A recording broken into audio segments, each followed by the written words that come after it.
Bonjour tout le monde. Merci d'être présent. So, good morning.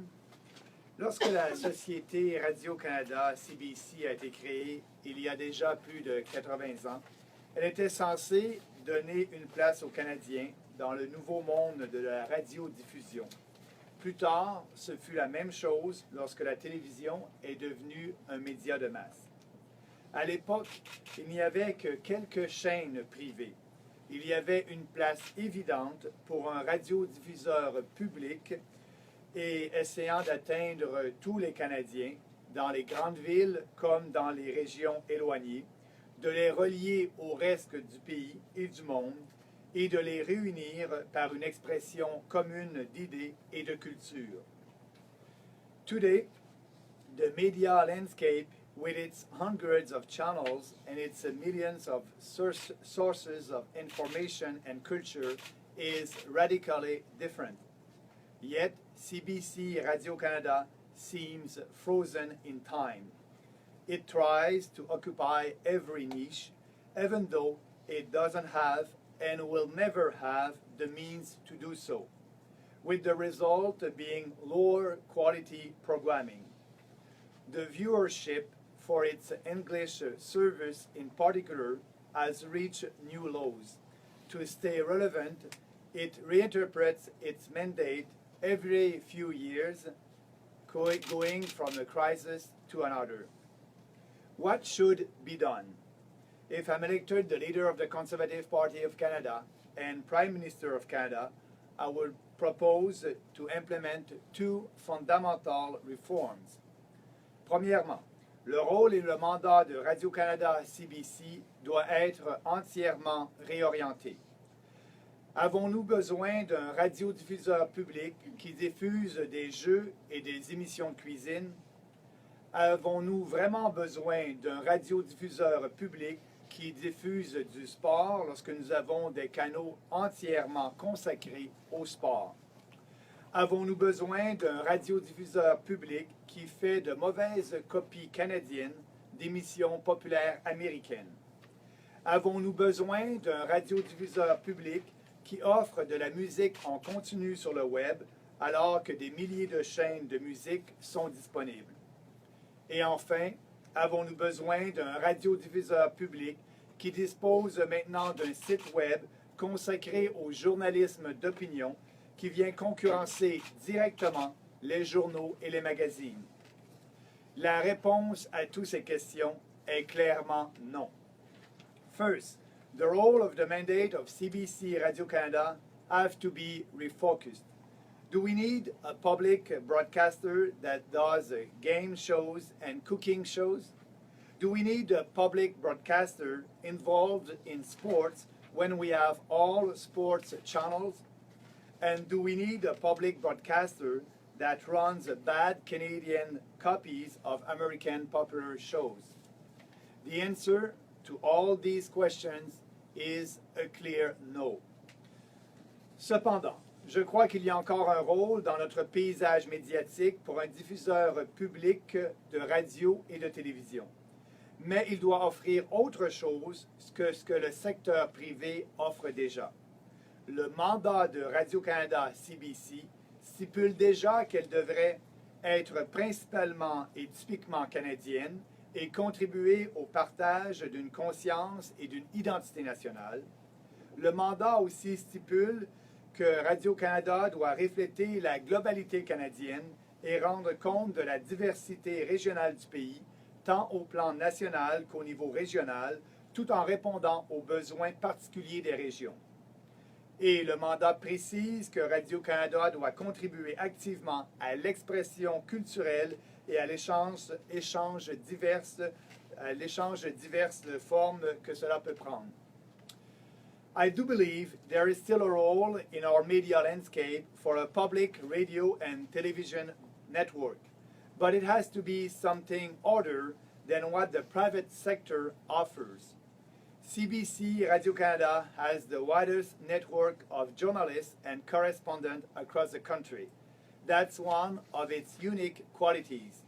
Yet, over the past couple of years, when it had to adjust to a smaller budget, it cut back on its regional stations and concentrated more resources in the big towers in Toronto and Montreal. It should have done the opposite. Canadians don't want to see their world only through the eyes of Toronto or Montreal. A more focused CBC Radio-Canada should offer more quality public affairs programming that are also not only based in Toronto, Ottawa, or Montreal. When was the last time that you saw a panel of guests on national TV debating the issues of the day in New Brunswick, Saskatchewan, or the North? It should show us what is going on in the neighborhoods of our big cities, but also in our small towns and rural areas. Radio-Canada CBC devrait nous expliquer le monde extérieur et avec plus de correspondants à l'étranger. Elle devrait faire équipe avec les fantastiques institutions culturelles, les théâtres, les orchestres, les festivals qui existent dans toutes les régions du pays et montrer ce qu'ils font au reste du pays. Elle devrait nous faire réfléchir avec plus de documentaires de qualité, plus d'émissions sur la science, la religion ou l'histoire. N'est-ce pas le rôle d'un radiodiffuseur public de nous en parler de façon intéressante? Bref, Radio-Canada CBC devrait cesser de faire les trois quarts de ce qu'elle fait et que tout radiodiffuseur privé peut faire et se concentrer sur ce qu'elle seule elle peut faire. Pour y parvenir, mon gouvernement modifiera la loi sur la radiodiffusion afin de clarifier et de recentrer le mandat de Radio-Canada. In short, CBC Radio-Canada should stop doing 3/4 of what it still does, which any private broadcaster can do, and concentrate on what only it can do. To achieve this, my government will make changes to the Broadcasting Act to clarify and refocus the CBC Radio-Canada mandate. The second reform that I propose to implement is for CBC Radio-Canada to get out of the advertising market. All private media outlets have had to make deep cuts to lay off journalists by hundreds in the past few years.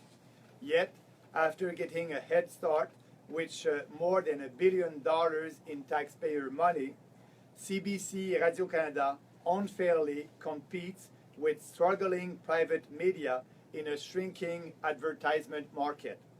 To replace its revenues from advertisement, which amounted to about $250 million last year, the CBC Radio-Canada will have to switch to a PBS and NPR model like in the US and rely on sponsorships from corporations and foundations as well as voluntary donations from its viewers and listeners.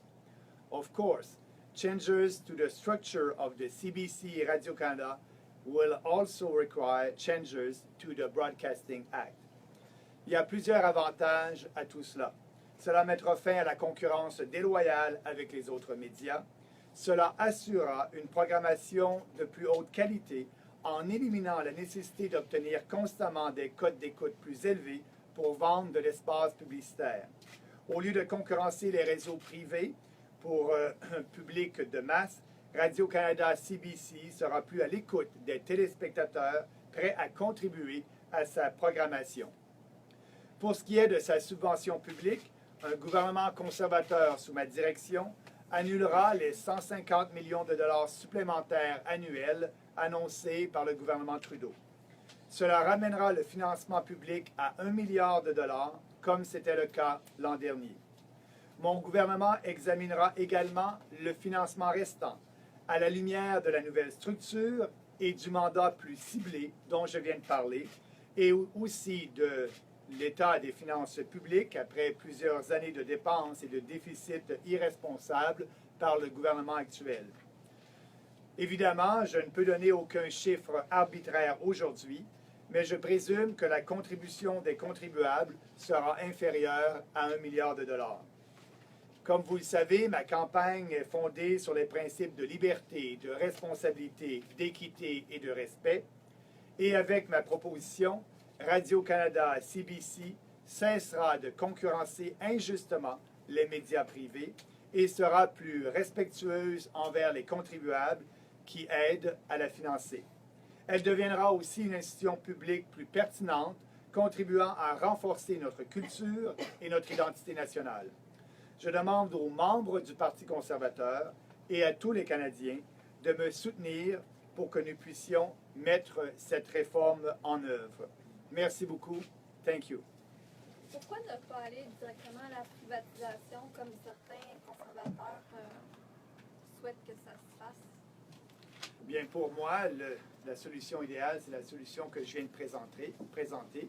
Et le plus important, c'est d'avoir un rôle, ou Radio-Canada a un rôle à jouer dans le cadre de la promotion de l'identité canadienne, de la culture canadienne, parler aussi à toutes les régions, comme je le disais tout à l'heure. Le but pour les contribuables canadiens, c'est que ça coûte moins cher aux contribuables. Et la façon de le faire, bien, les contribuables vont économiser 150 millions de dollars puisqu'on va couper 150 millions de dollars. Et aussi, le mandat, en étant révisé, va permettre d'avoir un budget moindre des contribuables. Mais aujourd'hui, ce serait irresponsable pour moi de vous dire quel va être le budget final. Mais le budget va être certainement un peu moins d'1 milliard de dollars. Et ça va permettre, le plus important, à CBC Radio-Canada d'aller chercher des fonds dans le secteur privé, auprès des fondations, auprès des téléspectateurs, comme PBS le fait aux États-Unis. Je pense que pour régler le cas de Radio-Canada, nous n'avons pas besoin de parler de privatisation. Mais un peu moins le budget, je comprends que vous ne voulez pas donner de chiffres, mais un peu moins ou comme moitié moins? Bien, si 3/4 de ce que Radio-Canada fait actuellement est fait par le secteur privé, et je ne veux pas que Radio-Canada compétitionne le secteur privé, ce n'est pas la place d'une société d'État de faire des shows de cuisine et des émissions de variété lorsque c'est offert par les réseaux privés. Ça veut dire que le budget sera beaucoup moindre, mais étant responsable, il faut attendre le plan d'affaires, le plan stratégique de Radio-Canada avant de pouvoir décider là-dessus. Mais vous semblez faire l'équation entre 3/4 du contenu ne correspond pas nécessairement à son mandat. Est-ce qu'on peut vous dire que 3/4 de son budget ne serait plus nécessaire? Est-ce qu'on peut faire cette équation? Non, je ne peux pas en déduire. Le plus important pour moi est de faire en sorte qu'on puisse permettre à Radio-Canada de revenir devant les parlementaires avec un plan stratégique en ligne avec le nouveau mandat restructuré. Et à ce moment-là, je suis quasi certain que ça va prendre moins d'1 million de dollars pour se faire, puisqu'aussi, il va avoir l'opportunité d'aller chercher de l'argent au niveau privé, par des donations, par l'entremise de ses téléspectateurs. Mais M. Bernier, vous parlez du modèle de PBS, de NPR, mais il n'y a pas au Québec, en particulier, la même culture du mécénat. Donc, il y a des fortes probabilités que Radio-Canada, finalement, se retrouverait dans le trou s'il doit compenser avec le mécénat. Non, je ne crois pas. Ça se fait partout ailleurs dans le monde et je pense que Radio-Canada va être capable de compenser les revenus publicitaires qu'ils vont perdre en utilisant un autre modèle, les PBS. So just like I said in French, I said that it will be important for CBC and Radio-Canada to do the reform for being sure to be able to raise the money from the private sector, from donations, from their viewers, and like that, they will act like a PBS in the U.S. For me, the most important for the Canadian taxpayers is for the Canadian government, it will cost less. We will cut at the first year the $150 million that the Trudeau government gave to CBC. The budget, the remaining budget of $1 billion will be looked at. We will have to await the strategic plan for the CBC before doing anything. But I can assure you that it will be less than $1 billion because of their mandate. It's a reform of the mandate, and so they will need less money. And if they need more money, they'll be able to raise that by the new model, a PBS model. And that's a big challenge for CBC Radio-Canada. But I think that's the best thing to do because I think we need a public broadcaster in Canada in line with the new mandate to promote Canadian identity, to promote news from all across the country in different regions, and I think there's a role to play that, but a big reform that I don't think that it's the time for CBC Radio-Canada to have any game shows or kitchen shows or things like that, they must have a mandate that is different from the private sector. And the most important, they won't be able to compete with the private sector on advertising money. I think that's an important. Mais faites-vous une distinction, M. Bernier? Hubert Lacroix's letter, you probably saw Mr. Lacroix sent a letter to the House of Commons Committee, Heritage Committee, I think yesterday or the day before, criticizing basically the people who've been criticizing the CBC, saying get out of the Globe and Mail. A bunch of private companies have been saying please stop competing with the private sector, just like you're saying here. What do you make of what Mr. Lacroix was saying? Because he's saying we're just, CBC Radio Canada is simply going where Canadians are, so people who criticize us, you know, should keep their mouth shut, for lack of a better way. That's what he was saying. First of all, I don't agree with him. I believe in that reform, and I think that if Canadians want kitchen shows or game shows, they can have that with another broadcaster. They can go on Global, they can go on CBC, and they will be able to have that. It is not the role of Radio Canada to please everyone.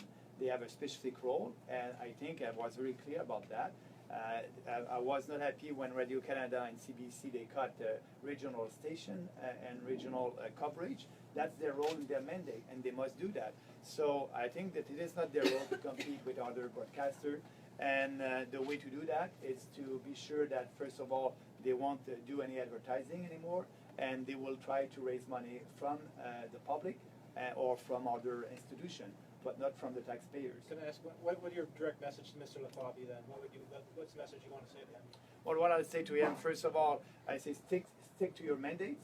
The mandate is very clear, and I want Radio Canada to do that. But the most important for me, I think we will have to change the mandate for being sure that Radio Canada understands its role. But now they try to compete with the private sector on every subject, and I think it is not fair. It is not fair to do that because they receive $1 billion, $1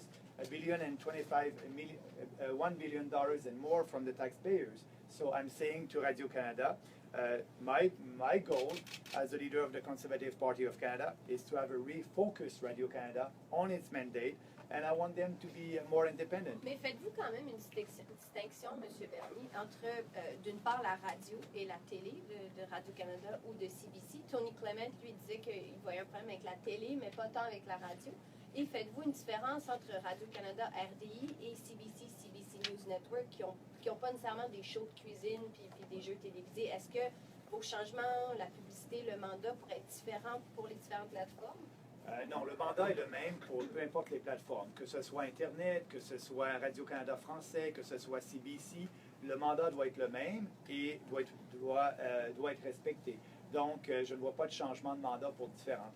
Il y a une loi sur la radiodiffusion au Canada et dans cette loi-là, on a le mandat de Radio-Canada CBC. Radio-Canada CBC ont différents canaux, soit l'Internet et soit la télévision, soit la radio, mais ce mandat-là doit s'appliquer pour l'ensemble des canaux que va utiliser la société d'État. Le changement de budget, de réduire le budget, d'interdire la publicité, est-ce que ça pourrait être différent? C'est pour tout. C'est tant pour la radio, tant pour la télévision, tant pour Internet. Je ne veux pas que Radio-Canada fasse des compétitions irresponsables et injustes avec le privé. So the question is, the CBC Radio-Canada, I know they're doing their coverage on radio, on TV, and also on the web, but the mandate must be the same for every channels. So the same mandate must be applied for the radio, the television, and the web. So that means that they won't have the right to do any advertising on the web, on the radio, and also on television. Mais à la radio, il y en a un côté régional. Je suis pas sûre de comprendre vos critiques de show de cuisine pour la radio. Oui, mais la radio, effectivement, il y a peut-être plus un côté régional, il y a peut-être moins de réformes à faire là. Mais l'important, c'est... Mais il n'y a quand même plus d'argent. Il y a moins de réformes à faire peut-être à la radio et plus de réformes à faire à la télévision. Peut-être que plus de réformes à faire à la télévision française qu'à la télévision anglaise. C'est pas moi qui va décider ça. On va voir le plan stratégique que va nous donner Radio-Canada suite à ce nouveau mandat-là. Et après ça, on jugera. Sur le plan de la programmation, vous dites les émissions de cuisine n'ont pas vraiment leur place à Radio-Canada, mais il reste qu'une émission de cuisine, ça coûte moins cher à produire, surtout que maintenant il y a de la sous-traitance, que ce que vous voulez. Donc, des documentaires, ça prend des recherchistes, ça prend des journalistes. C'est pour Il y a ça pas- que... Vous n'avez pas un problème à réconcilier les deux parce qu'à un moment donné, on économise un peu dans la grille horaire de milieu de journée pour ensuite consacrer à des émissions comme Enquête. là. Ben, vous avez raison de dire qu'une émission de cuisine coûte moins cher à produire, mais une émission de qualité et d'information coûte plus cher à produire. Si on veut avoir des journalistes partout dans le Canada, il y a un coût à ça.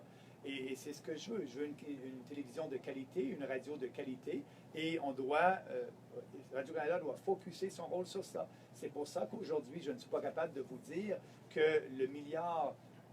premièrement, on va couper, comme je l'ai dit, 125 millions, mais le milliard restant, je ne suis pas capable de vous dire aujourd'hui, on va diminuer le combien. Parce que je suis conscient que faire des émissions de qualité, ça coûte plus cher que faire un show de cuisine. Et donc, on est responsable et on va Vous voir... leur donnez moins d'argent, donc il n'y a pas un... Bien, mais non, je leur donne la possibilité de lever plus d'argent. Je leur donne la possibilité, avec le modèle PBS, de lever plus d'argent. Donc, il y a une possibilité de lever plus d'argent, d'aller couvrir les frais qu'ils vont perdre en publicité en utilisant le modèle PBS.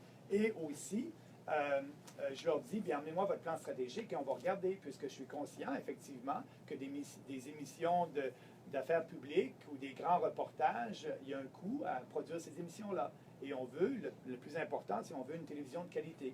Mais je pense qu'ils vont être capables de faire ça en allant chercher, couvrir les frais, l'argent qu'ils perdent en frais de publicité et encore plus avec le modèle PBS. Et on va voir après ça quel va être finalement le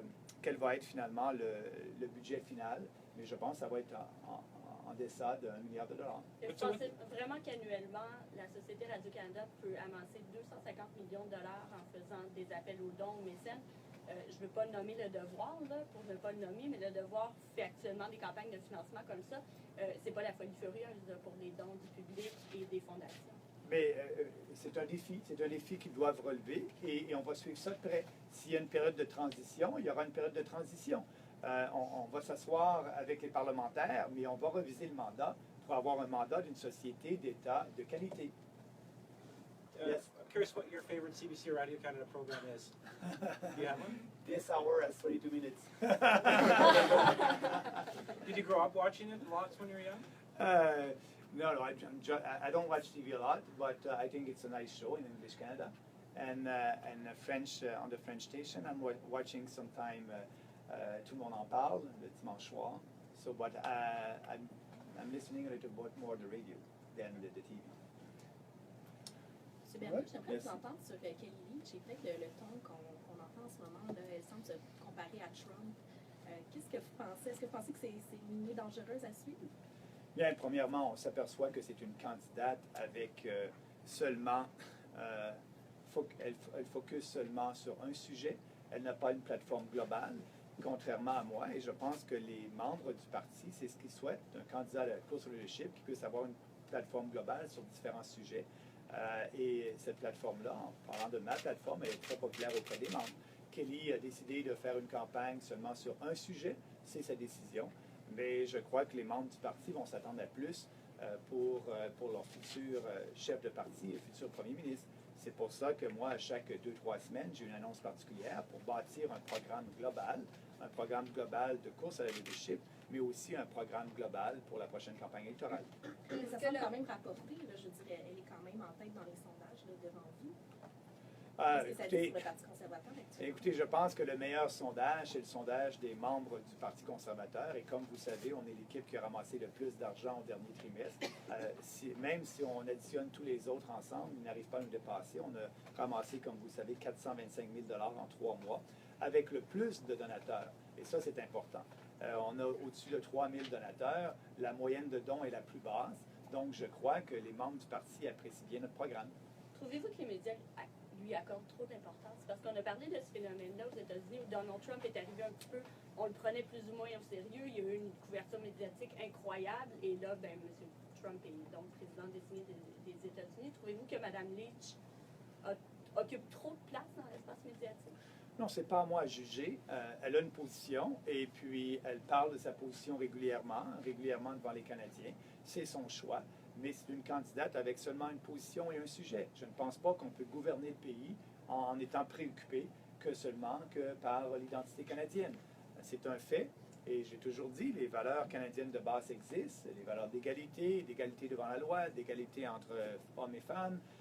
Et la meilleure façon d'en faire la promotion, c'est d'avoir une économie forte, basée sur plus d'investissements du secteur privé, donner plus d'opportunités aux Canadiens et aux nouveaux Canadiens. Mais on s'aperçoit qu'elle fait une campagne basée sur un sujet. Je ne pense pas qu'en bout de ligne, les membres du parti vont vouloir un chef qui a seulement qu'une préoccupation. Parce que la préoccupation des Canadiens actuellement, c'est l'économie, l'économie, l'économie. Et c'est pour ça que j'amène des propositions comme ça, pour faire en sorte qu'on ait un gouvernement plus petit à Ottawa, un gouvernement plus respectueux de la Constitution et démontrer aux membres du parti, aux Canadiens, que si on veut baisser leurs taxes et leurs impôts, il faut faire des réformes importantes à Ottawa, en ligne avec la Constitution canadienne. One quick question on the bilingual debate in Moncton and the French debate in Quebec City coming up. Curious for your assessment, or if there's tactics, do you hope to expose some of the candidates for how, I don't want to say poor, but their French obviously, some of them, their French isn't very up to par, not obviously very nearly as good as yourself, Mr. Blaney, Mr. Alexander, Mr. Scheer. Curious if that's something you look to try and expose and, as a weakness on others as you go into the debates? But first of all, I hope that we'll be able to debate because, you know, the process and the structure of that, it is very difficult to have real exchange with the other candidates. But the most important for me is a platform must speak to all Canadians, and a candidate must be able to speak also to all Canadians. And I think it would be important to speak to not only Quebecers in French, but also Francophone outside Quebec. There's 100 ridings in Canada where the Francophone vote is very important. So if you want to be leader of the Conservative Party of Canada and also Prime Minister, you must be able to reach them and to be able to express yourself in English and in French. So for the next debate, I know that some of our candidates are learning French. That's good, and we'll see what will happen. But for me, I think the members, if we want to win the next election, we cannot give 100 ridings advantage to Justin Trudeau, and we must be able to debate with him in French and in English. So I think that's important. But for that, and I hope the structure of the debate will be a little bit different to be able to have a real debate. Vous trouvez ça endormant un peu comme format? But for you it can be. Pour vous, ça peut être un peu difficile à suivre. Mais on va voir quelles vont être les règles. Le parti va donner le détail des règles bientôt dans quelques jours. Mais le problème, c'est pas à la base qu'il y a trop de candidats. But we are in the democracy. I'm very happy that a lot of people want to be the leader of the Conservative Party of Canada. And as you know, I like competition. I'm a free market guy. I like competition. I like competition of ideas. So there's a lot of competition. And I'm better when I have a lot of competition. So that would be fun. En français sur les débats, francophones? Les débats, ce que je peux vous dire, c'est que oui, il y a plusieurs personnes. On est 14. 14, je pense, on va être 14 le 6 décembre prochain à Moncton. Et pour moi, bien, ça va être important de pouvoir débattre en anglais et en français avec les autres candidats. Et on va voir quel est le niveau de bilinguisme des autres candidats. OK? So, thank you. Merci. Merci beaucoup. Thank you for your time.